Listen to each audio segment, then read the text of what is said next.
Leur présence permet le développement de la créativité, la mise en place d'une culture du changement avec un impact significatif au niveau de la performance et de la rentabilité. Il y en a parmi eux qui sont naturels, mais l'on peut aussi et surtout se former pour en devenir un. Le leadership ou le leader est un mot anglais, un terme anglais. Il définit la capacité d'un individu à mener ou conduire d'autres individus ou organisations dans le but d'atteindre certains objectifs. Un leader est donc quelqu'un qui est capable de guider, d'influencer et d'inspirer. En chacun de nous sommeille un leader. Mais lequel? Vous avez bien compris, cette semaine, nous avons travaillé et nous continuons à travailler sur le leadership. Je suis Hans-Dimitri Nguilé, ce motivateur qui essaie de se développer avec vous et surtout apprend énormément grâce à vos likes, vos commentaires et surtout vos partages. Donc je sais toujours nombreux. Bienvenue pour notre 35e podcast. Aujourd'hui, nous parlons des leaders. C'est quoi les leaders? On les a définis. C'est donc ces individus-là qui sont capables de mener ou conduire d'autres individus ou organisations dans le but d'atteindre certains objectifs. Mais on distingue différents types de leaders. On en a tellement. Il y a des leaders qu'on retrouve sur le plan financier. On a des leaders sur le plan révolutionnaire. On a des leaders dans tous les sens. Les leaders du changement, les leaders de l'emploi, les leaders. Il y en a tellement. Mais nous ici, on a décidé de les classer en 4 catégories. La première, c'est le leader stratège ou visionnaire. C'est un stratège et visionnaire. Celui-ci possède une vision et une idée précise de la direction dans laquelle il veut guider sa team.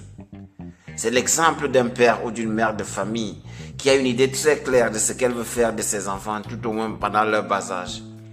Elle a une idée claire. C'est le cas surtout de ces mamans qui sont seules, qui n'ont pas de père, ou de ces pères qui sont seuls, qui n'ont pas de femme.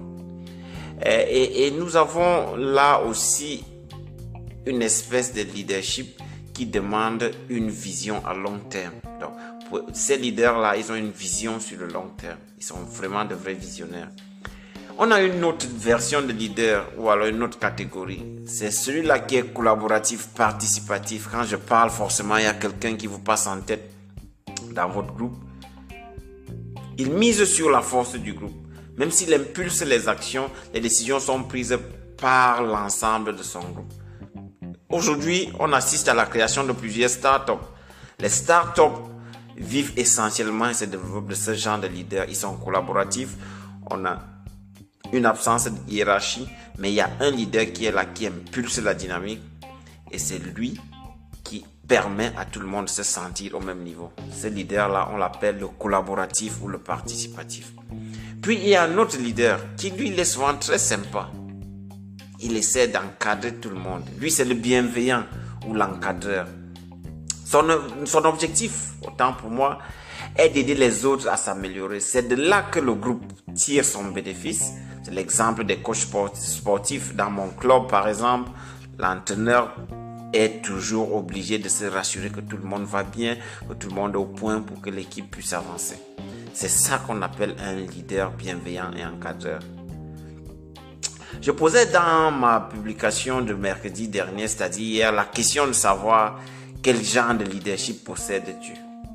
Ou bien toi, c'est seulement manger et gérer les statuts WhatsApp qui sont tes propriétés ou alors tes priorités.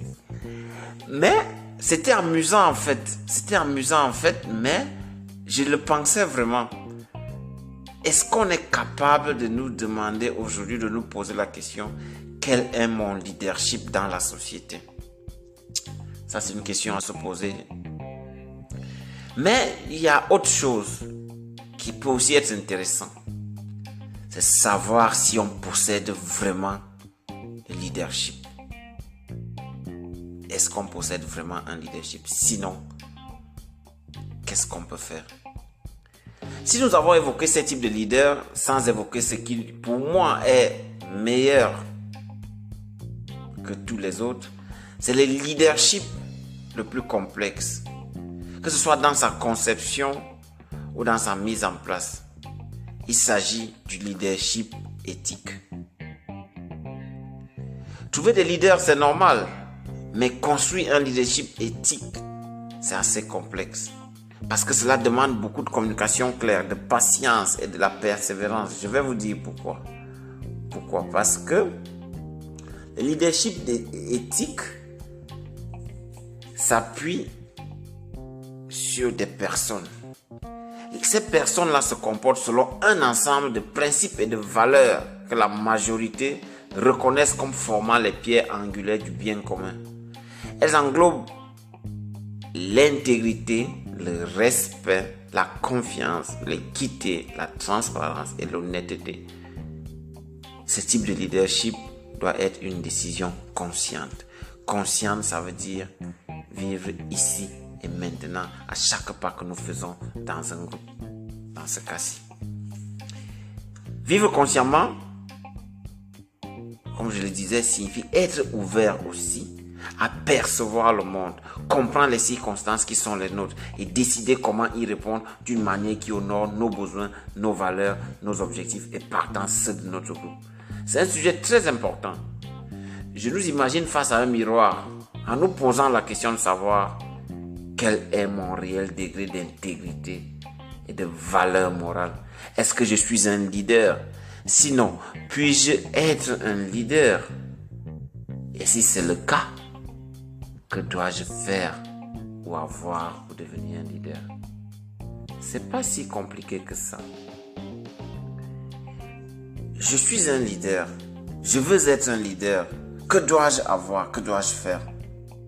C'est ça? C'est tout simple. Il me faut avoir une vision claire. Il me faut avoir la capacité d'influencer, de motiver. Et de bonnes compétences en matière d'écoute et de communication. Aujourd'hui, on a des leaders dans nos entreprises ou dans nos sociétés qui ne communiquent pas, qui n'écoutent pas, qui prennent des décisions sans parler à leur entourage. Excusez-moi, ce ne sont pas des leaders. Ce sont des managers qui sont prêts à tout pour la productivité et non pour la compétence. Donc, un vrai leader qui n'a pas ces qualités que je viens de citer là, c'est compliqué. Pire encore, ces managers que nous avons dans certaines entreprises ou dans certaines familles n'ont pas la capacité parfois d'assumer leurs erreurs, leurs échecs et parfois les échecs du groupe. Et ça, c'est complexe et compliqué pour un leader. Un leader doit pouvoir être capable de s'assumer. Il en va de sa crédibilité, de sa légitimité, de celle de son groupe.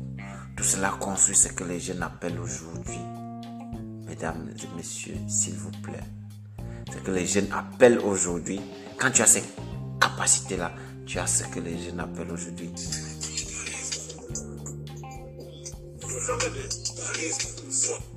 Ça s'appelle le charisme. Quel est notre véritable charisme? Question complexe. Alors, que fais-tu en tant que leader? Et le leader de ton groupe a-t-il ces qualités-là? Si on te demandait aujourd'hui de te définir, pourrais-tu te définir comme étant un leader? Sinon, que fais-tu?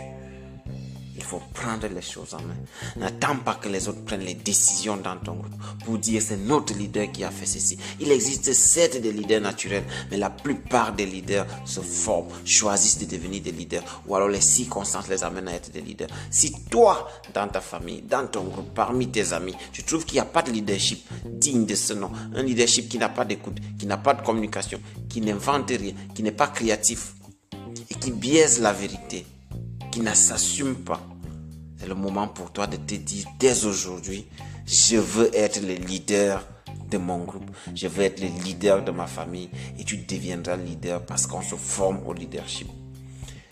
Pour moi, les compétences sont à 2 ou 3% naturelles et à 98-97% peuvent être, on peut les acquérir. Donc si tu veux être un leader aujourd'hui, C'est pas demain que ça commence. C'est pas après-demain que ça va commencer. C'est maintenant, dans ton attitude, dans ta posture, dans ta façon de comprendre le monde, dans ta façon d'être présent. Là et maintenant, dans ta façon d'être ouvert, de communiquer. Si tu as des choses à cacher au bureau, si tu es celui-là qui tourne toujours sur sa machine quand un collègue passe par derrière, tu dois changer cette façon de faire. Tu peux être leader et le monde a besoin de leaders pour avancer, pour résoudre ses problèmes et pour être encore plus joyeux, plus heureux. Je suis Hans Dimitri Nguilé. Je vous dis infiniment merci pour vos likes et vos partages. Continuez de nous soutenir. Nous évoluons ensemble. Nous allons faire cette marche ensemble vers notre développement personnel et professionnel. Je vous en prie. Bien de choses à vous. Bye bye. Ciao, ciao.